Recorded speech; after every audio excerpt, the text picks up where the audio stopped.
The snow came sideways that morning, the way it does when the Dakota plains mean to bury something alive. Elsa Vane was hauling water from the frozen creek, her breath coming in short white bursts, her boots punching through the iced-over crust with every step. The bucket handle had worn a groove into her wool mitten, and the cold had long since stopped feeling like cold and started feeling like a second skin she could not shed. She had been alone on this land for 14 months.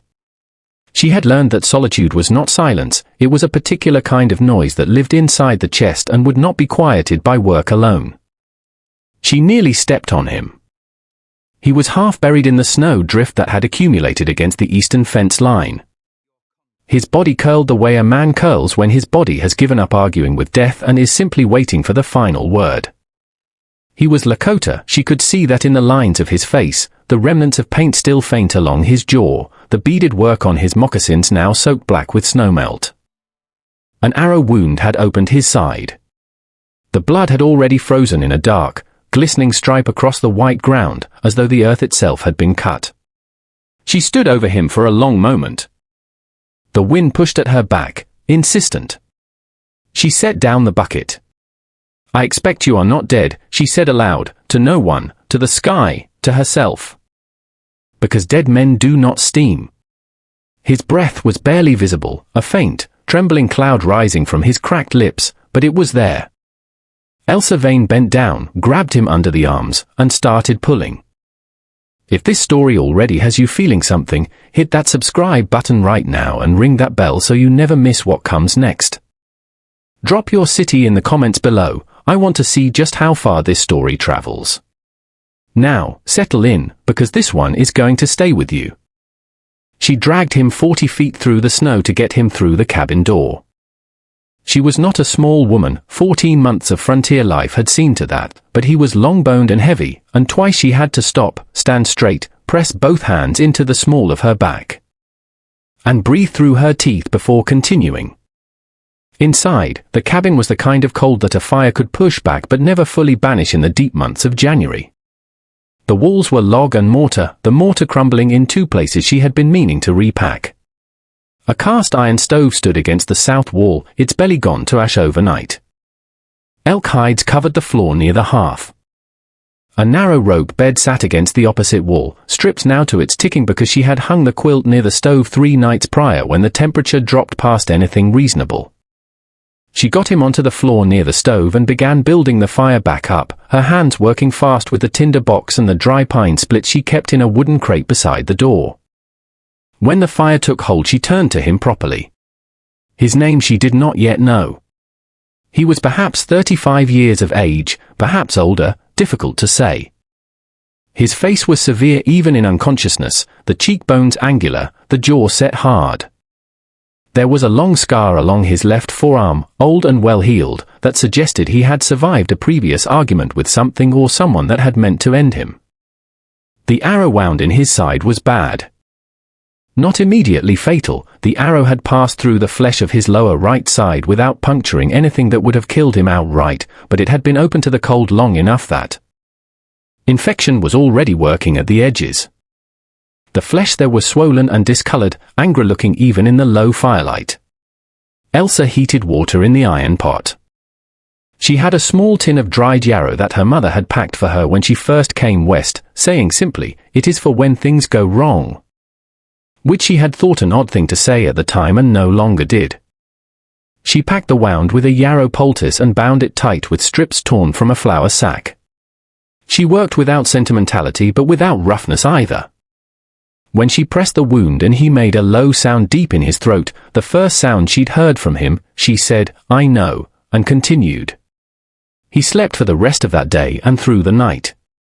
She checked him every 2 hours. She fed the stove. She sat in the wooden chair at the small table and tried to read from the Bible her late husband Thomas had left behind. But the words kept sliding away from her and she found herself only watching the stranger's chest rise and fall, making a small, private accounting of each breath. By the second morning he was feverish. By the second afternoon the fever broke. By the third morning, he opened his eyes.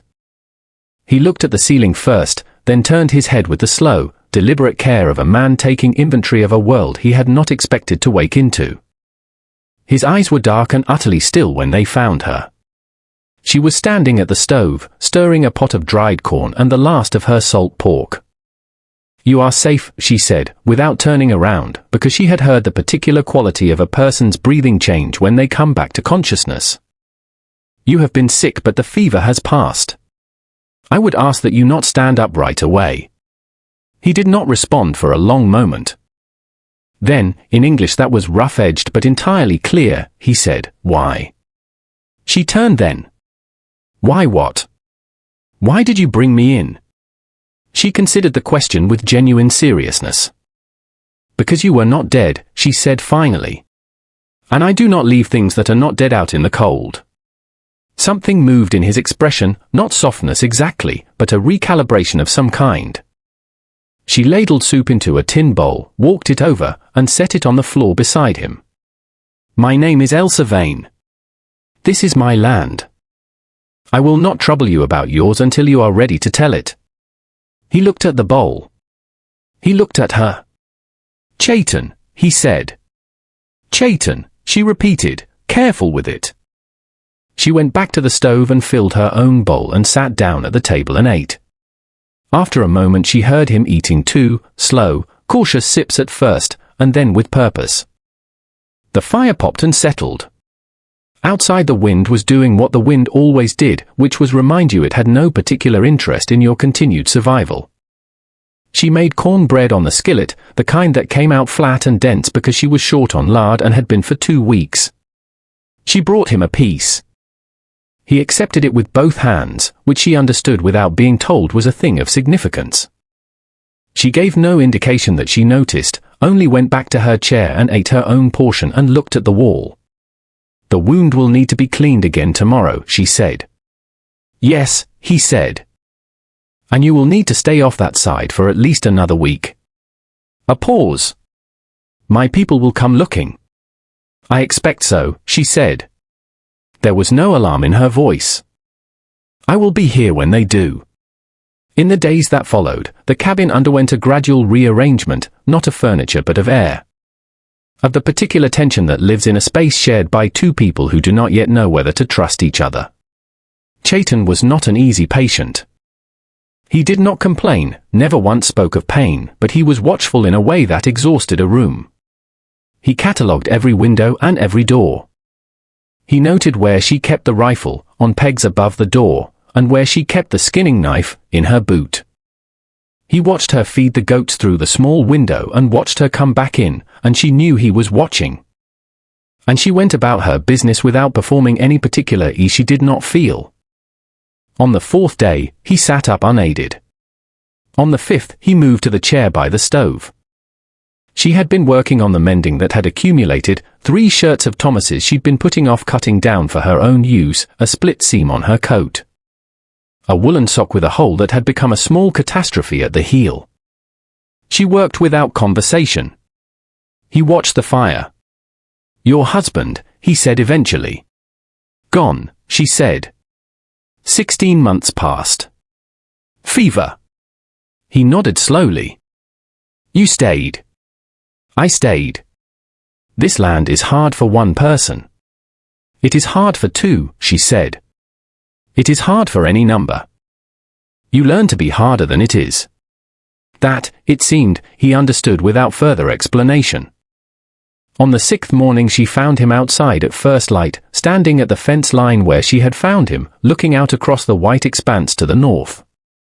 He had wrapped himself in the elk hide from the floor. His breath rose in a steady column. She came to stand beside him, not speaking. 3 of my men were with me," he said. "We were ambushed. I do not know if I found no others," she said quietly. He received that the way a man receives a blow he has been expecting. She left him there and went to start the morning fire, because there was nothing useful to say and she had learned that grief preferred open air to consolation. 40 miles southeast, in the low, flat-roofed town of Sutler's Crossing, a different kind of cold was being cultivated. Ambrose Krill had spent 12 years acquiring land in the Dakota Territory the way a man acquires a habit, gradually, then completely. He owned the grain exchange, held mortgages on 6 properties, and had standing arrangements with the county land office that he preferred not to have examined too closely in daylight. He was not a large man physically. He made up for it in persistence and in the quality of his attention, which was the kind of attention that catalogued weakness the way a banker catalogued debt. He had been watching the Vane property for 11 months. Thomas Vane had died owing a partial debt on the South 40 acres, a debt that Krill had quietly purchased from the original creditor and was now waiting. With the patience of a man who understood that winter had a way of convincing widows to make practical decisions. He had sent a letter in November. He had sent another in December. He had received no reply from either. "She is still out there," said his man Decker, a lean, permanently wind-burned individual who served variously as Krill's surveyor, his enforcer, and his rumour-gatherer. "Smoke from the chimney every day. And there is something else." Krill looked up from his ledger. "Tracks in the snow. Coming from the north. Big man's boot, or moccasin, more like." Decker set his hat on the table. "She has got herself a visitor." Krill was quiet for a moment, and the quality of his quiet was the kind that preceded decisions. "Is that right?" he said. "Word comes from Alderman Hawke's boy, who traps that ridgeline. Says he saw smoke from her place but 2 sets of footprints in the yard." Krill closed his ledger with a soft, final sound. "Well," he said, "I think it is time we paid a neighbourly call. Elsa needed flour, salt, and lamp oil. And she had been putting off the trip to Sutler's Crossing the way you put off a conversation you know will go badly. Chayton was well enough to be left, not fully mended, but functional, careful with his side, and in possession of the cabin's own particular rhythm now.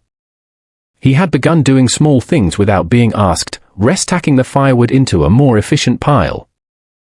Replacing the crumbling mortar in the east wall corner using clay from the frozen creek bed that he somehow coaxed to workability, sharpening the axe head with a whetstone he found on the shelf. She had said nothing about any of it. He had offered no explanation. This seemed, to both of them, like the correct arrangement. She hitched the mule, a disagreeable animal named Patience who was not, and drove the wagon the 11 miles to town under a sky the colour of old pewter. Sutler's Crossing was not a large town.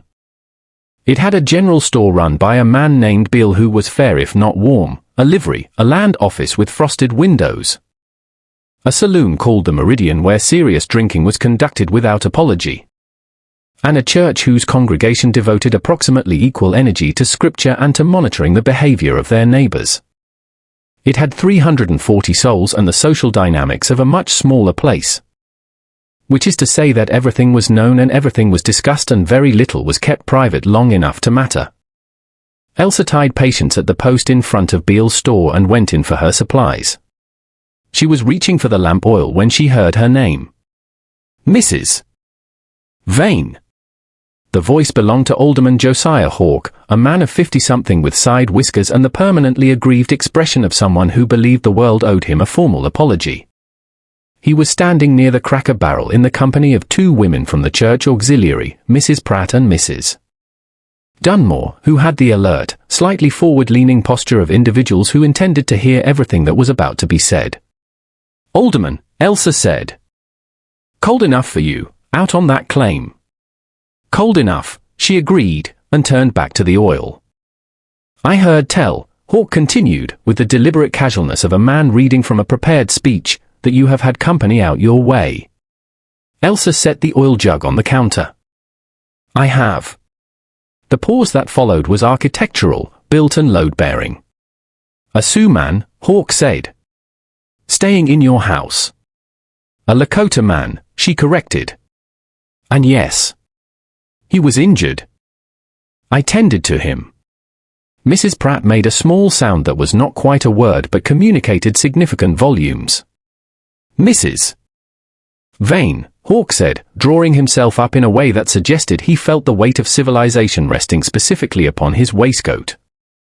"I think you understand the irregularity of such an arrangement. A widow woman, alone on a claim, with an Indian man living under her roof.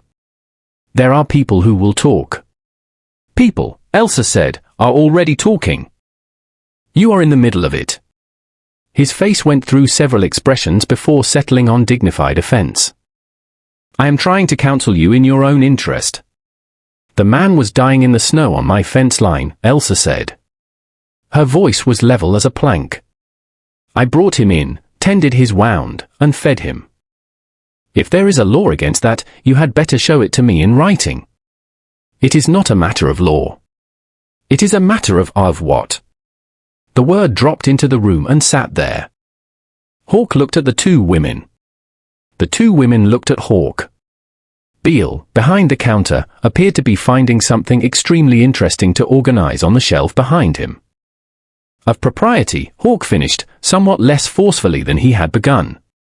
I have been out on that claim 14 months, Elsa said.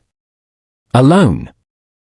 Through 2 blizzards, a dead mule, not my current one, and a roof collapse in the northwest corner that I repaired myself with green timber and a prayer. I have not asked this town for a single thing in all that time.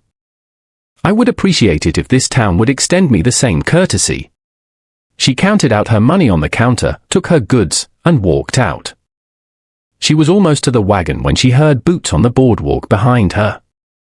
She turned. It was not Hawk. It was a man she did not know, lean, wind-chapped, with surveyor's instruments on a leather strap over one shoulder and something in his eyes that she recognized immediately as a tool in service of someone else's intentions. Mrs. Vane, he said. My name is Decker. I work for Ambrose Krill. Mr. Krill wanted me to let you know that he is still very much interested in a resolution regarding the South 40. At your convenience. She looked at him for a long moment. Tell Mr. Krill that the South 40 is not available. The debt on it, I am aware of the debt, she said. Tell him I will be paying it. On my own schedule. Decker smiled with a portion of his mouth. Winter has a way of changing schedules. She untied Patience. So does spring, she said, and drove away. She did not tell Chayton about Krill right away. She told him about Hawk, not the full conversation, but the shape of it. He was sitting by the stove when she came in, working a piece of leather into a braid with hands that moved with the automatic skill of long practice. He listened without looking up. He will not let it rest, Chayton said, when she had finished. No, she agreed. He will not. And this Krill.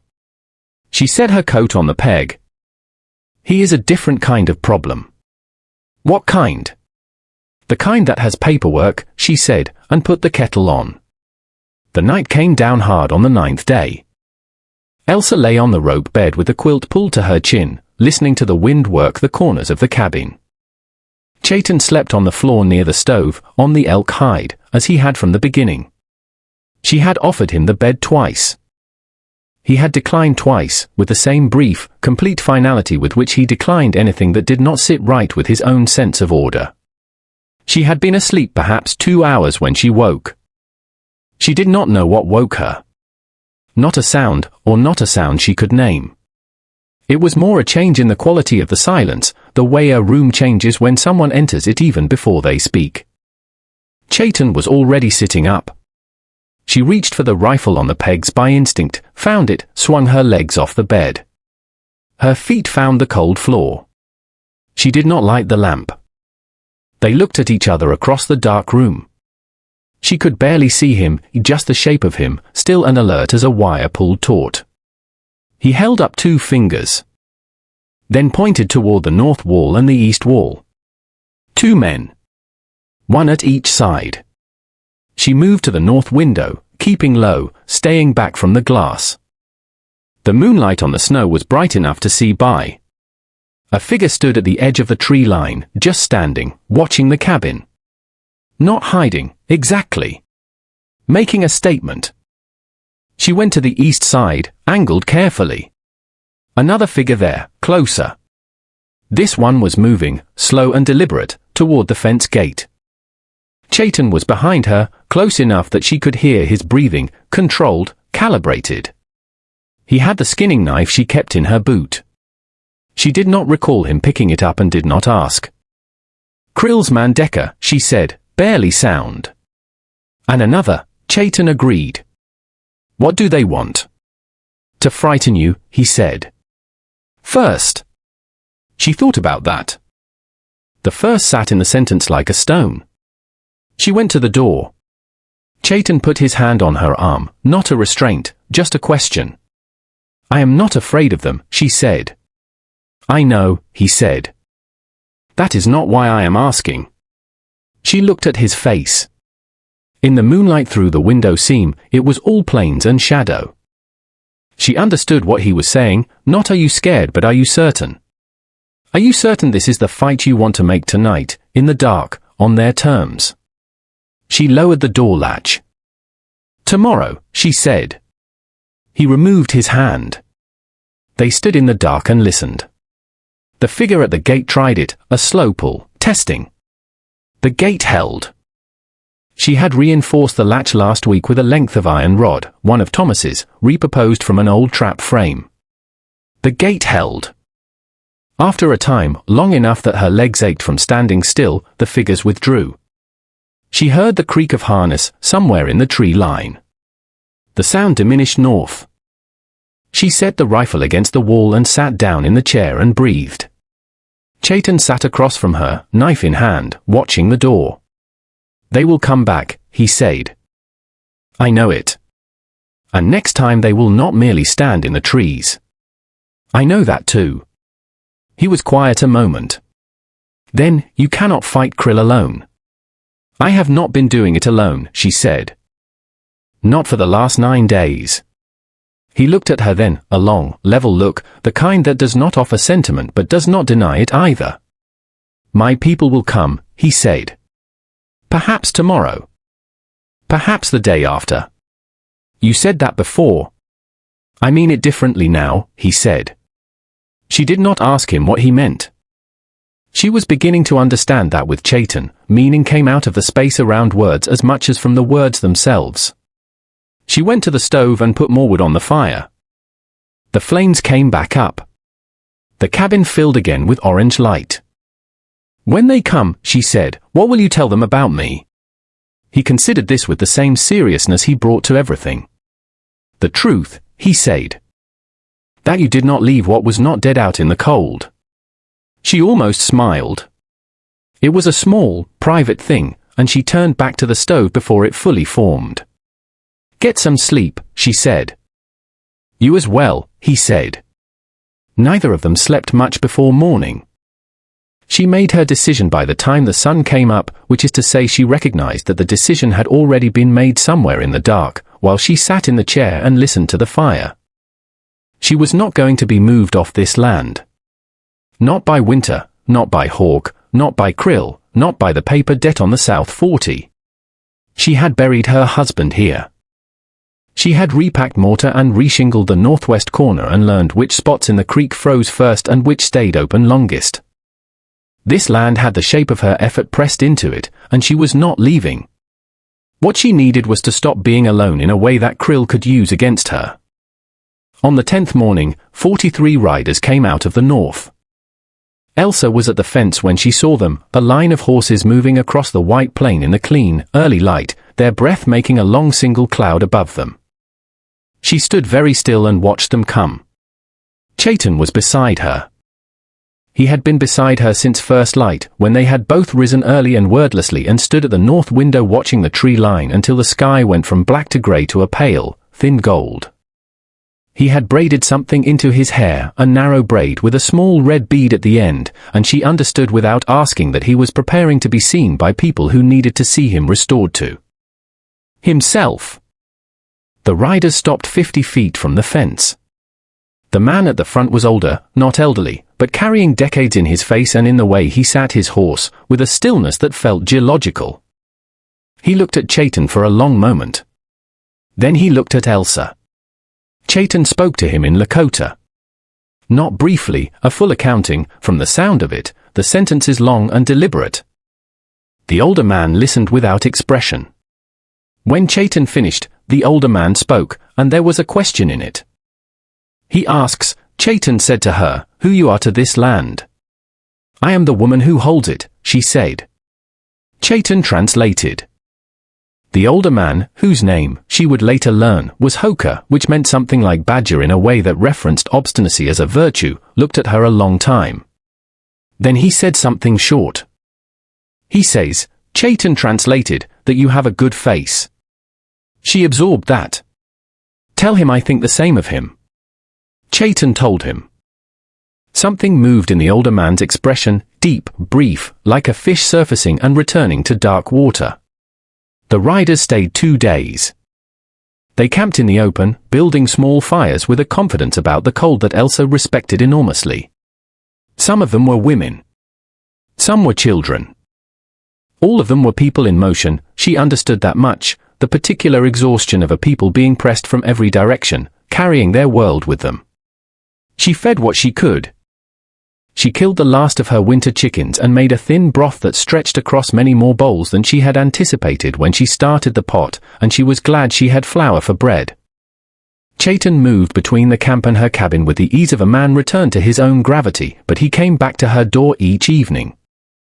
And she set a plate out for him each evening without discussion. On the second day, Hoka came to the cabin and sat at her table and drank her coffee, which he regarded with an expression of neutral diplomacy, and through Chaitan said things that she could tell were important and measured. He says there is a spring on the north ridge of your land, Chaitan told her. His people knew it. They wintered near it years ago, before the agreements. He says, a pause, he says if you keep the spring open for passage, they will remember it. Elsa looked at Hoka. Tell him the spring was always open. Thomas, my husband, never closed it. Hoka listened to this and nodded. He spoke again. He says Thomas Vane was a man of moderate wisdom, Chaitan said. There was something very close to amusement in the way he said it. I will tell his grave, Elsa said. It was Beale, the general store owner, who first suggested the legal arrangement. He came out to her place, uninvited but not unwelcome, on the third day after the Lakota camp had moved on. Driving his own wagon and bringing with him a sack of flour she hadn't paid for yet and a man she didn't know. This is Mr. Ardis, Beale said, in the doorway, hat in hand. He is a land attorney out of Yankton. He was passing through for another matter. I asked him to stop. Elsa looked at the attorney, then at Beale. Why, she said. Beale had the expression of a man who has decided to step forward and is not certain of the ground. Because Krill is going to bring that debt note to the land office before spring. I know because Decker drinks at the Meridian and he talks when he drinks. And because he cleared his throat, because what you did, taking that man in, keeping him alive, it has been talked about, Mrs. Vane. Not all of it badly. She let them in. Ardis was a small, dry man with ink-stained fingers and the patient manner of someone accustomed to reading documents aloud to people who needed them explained twice. He sat at her table and spread papers, and he explained the situation with the South 40 in clean, brief terms. The debt was real, the note was valid, and Krill's purchase of it was legal. What was not legal was Krill's intention to call it due simultaneously with a formal objection to the land claim on the basis of abandonment of domestic responsibility, a spurious argument that required a complaint filed with the territorial government alleging that a widow alone could not maintain a claim, which required a willing alderman to sign it. Hawk, Elsa said. Hawk, Ardis confirmed. What do I do? Ardis tapped the paper in front of him. There are several options. The cleanest is to eliminate the basis for Hawk's complaint by establishing a formal co-claim on the property. A second named individual on the deed negates the abandonment argument entirely. Elsa looked at Chaitan, who was standing by the window. He had been listening with the particular quality of attention he brought to things that mattered. There is, Ardis continued carefully, a provision in territorial law for, I know what you are going to say, Elsa said. A pause. Then you know it is the cleanest legal remedy. It is also, she said, a thing that should not be done for legal tidiness. No, Ardis agreed. It should not. The room was quiet for a moment. Outside, the wind was doing its routine work against the walls. Chaitan spoke. "I am not leaving this land," he said. It was the first time he had said it aloud, and he said it the way he said everything, plainly, without scaffolding. Elsa turned to look at him fully. "My people will winter near the North Spring," he said. "With your consent. I had intended to return with them." He paused. "I find I do not wish to." "That is not a proposal," she said. "No," he agreed. "It is a fact that I am telling you. The proposal, if you want one, is a separate thing." Beale suddenly discovered something of interest in the pattern of the table wood. Ardis looked at the ceiling. Elsa Vane stood in her cabin, on her land, in the January cold with the fire at her back and the wind at the walls and 14 months of solitude behind her like a long, empty road. And she thought about Thomas, and she thought about Chayton, and she thought about the South 40 and the North Spring and 43 horses crossing the white plain in the early light. "Make 2 copies of the deed amendment," she told Ardis. "One for the land office. One for here." Krill tried anyway. He filed the debt complaint in the second week of February. Ardis filed the co-claim deed the same morning, having anticipated the timing with the particular satisfaction of a man who enjoys being 3 steps ahead. The Territorial Land Office reviewed both. The abandonment argument, with 2 named holders on the deed, had no basis. The debt note was valid and was paid, slowly, and not without sacrifice, but paid. Using the proceeds from a contract Chayton negotiated with the Army Surveying Office for access to the North Ridge Trail. A negotiation that involved Hoka and 3 other Lakota headmen and produced a signed agreement that Krill's lawyers could not touch. Hawk withdrew his support from Krill's complaint in early March. After a Sunday sermon in which the minister, a younger man named Ferris who had come from Ohio with genuine faith and no particular patience for political cowardice, preached at length on the subject of who exactly qualified as a neighbor. Hawk sat in the second pew and looked at his shoes and said nothing, which was, for Hawk, a significant development. Mrs. Pratt brought a pie to Elsa's cabin in April. It was a dried apple pie, not exceptional, but it was brought and received and eaten, and nothing further needed to be said about it. Decker left Sutler's Crossing sometime in March and did not come back. Krill remained, because men like Krill always remain, but he turned his attention to other properties, other debts, other widows in other counties. Because Elsa Vane had become the kind of problem he had no instrument for, or a problem with community, with legal standing. With a man beside her who had the quality of attention that Krill instinctively recognized as dangerous in a way that had nothing to do with violence and everything to do with resolve. When spring came finally to the Dakota Plains, it came the way it always does, not gently, but unmistakably.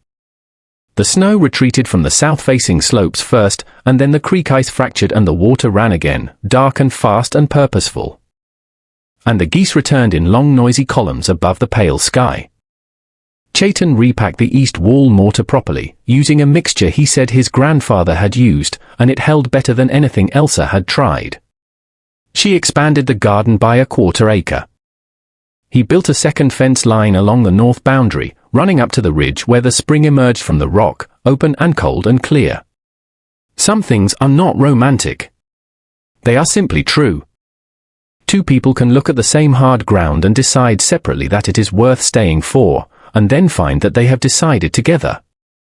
And that the togetherness is its own kind of ground, not soft, not forgiving, but real. The cabin was still cold in the mornings. The mule was still disagreeable. The South 40 still wanted attention, and the North Ridge Trail still needed maintenance, and the wind still came down off the plains with a particular disregard for human plans. But the fire was never down to ash when one of them woke. And the bread was always set aside for whoever came home last. There is a particular kind of strength that does not announce itself. It is the strength of staying when every practical argument says go. It is the strength of pulling a stranger from the snow because he is not dead, and you do not leave things that are not dead in the cold.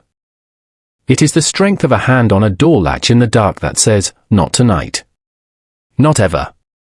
This is mine and I will not be moved from it. The plains did not soften.